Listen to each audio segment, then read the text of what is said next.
My Generation's Bettina Gregory explains how when one woman chose to seek a cure for breast cancer, she knew it would take an army to get it done.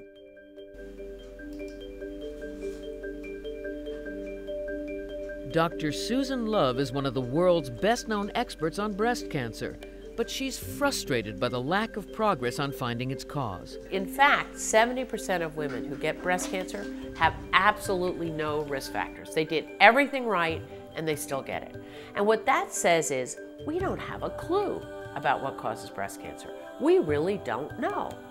And yet we keep looking at the same things over and over and over again. It's crazy. One reason, according to Dr. Love, is most of the research is still done in the lab on rats and mice, and the results may not translate to women. The scientists said, well, we don't know how to find women. I said, I know how to find women. So, in partnership with the Avon Foundation, Dr. Love launched the Army of Women in October 2008, hoping to gather a database of 1 million healthy women as possible subjects or controls for breast cancer research studies. Now you'd be 1 in a million.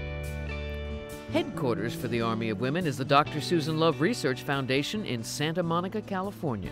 Now remember, you're not signing up to be in a research project, you're signing up to look at research projects and see whether they're ones you want to be part of or not. But we need you, we need all of you. Hundreds of thousands have already joined the Army. I signed up for the Army of Women in the memory of my mom who died of breast cancer when I was only 13 years old. Here at the Research Foundation, they're conducting a study to determine how the normal female breast works. Because amazingly enough, Dr. Susan Love says, medical science still does not understand that. Here's the last one, a bit of a pull. Not only has Debbie Salerno signed up for the Army of Women, she's also volunteering to donate samples of healthy breast tissue for analysis. There's the needle. Totally painless and for a very good cause, to prevent breast cancer and hopefully to find a cure. Dr. Love says it's not enough to analyze cancerous breast tissue. Scientists must also compare that to normal tissue if they ever want to find out what's causing breast cancer in the first place.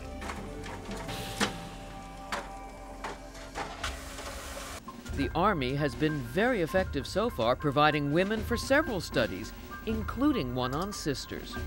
And they're looking at sisters of women who have breast cancer. And they still needed African American women, Hispanic women, Pacific Islanders, minorities, and older women. And we put it out to our Army, and within 24 hours we had 3,000 eligible women. And they're actually closing the study early. Still, it's not going to be easy to change the major focus of breast cancer research. The hard thing isn't so much getting women as convincing scientists that this really is a new opportunity for them. All her life, Dr. Love has been bucking the system, ever since medical school when she decided to become a female surgeon. I couldn't get a job as an academic surgeon because there were no women surgeons and nobody wanted a woman surgeon. So I put out my shingle, and the only patients they would send me were women with breast problems. Initially, I was very resentful. I can do the big operations like everybody else. But then I realized that these women were not being treated very well, and that I could make a much bigger difference taking care of women with breast problems than I could taking out gallbladders. She has. Dr. Love went on to write the definitive book on breast cancer, and although she has retired from surgery, Dr. Love hasn't stopped. She still takes on professional challenges and personal challenges like starting classical piano lessons at age 55. I think it's really important to push yourself in areas that you're not good at. It's no wonder Dr. Love inspires people, and women all over the world will benefit from this breast cancer warrior who just will not quit. We need to change the focus, I think, in breast cancer to finding the cause and stopping it altogether. And we can do that. This is Bettina Gregory for My Generation. Joining us in our studio today is My Generation's correspondent, Bettina Gregory. Bettina, thanks so much for coming in. Dr. Love, a very unique way of taking a closer look at breast cancer, no? This is really a radically different approach because up until now, the focus has been on looking at the early diagnosis and the cure of breast cancer. Dr. Love believes we will not be able to prevent breast cancer until we start studying healthy women.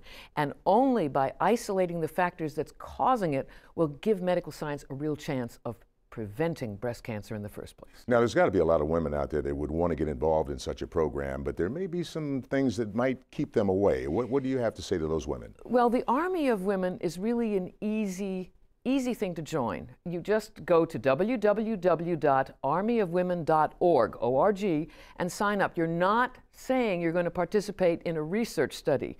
You are making yourself available if a researcher needs someone of your age, ethnic background, family history, or a lot of other factors. If you fit the profile, they will email you, and then you can decide whether you want to take part in the study or not. Okay, now, Bettina, I've heard about mammograms. What other tests can women take to give themselves a leg up on keeping that cancer at bay? They can have MRIs, ultrasounds, and CAT scans. But since 1 out of 3 women who get breast cancer, Greg, still die of the disease, as difficult as it may be, getting an annual checkup is still the best thing a woman can do. Bettina, great story. Thanks for providing a platform for Dr. Love, and I'm sure this is going to be something that we can take a closer look at as time goes on.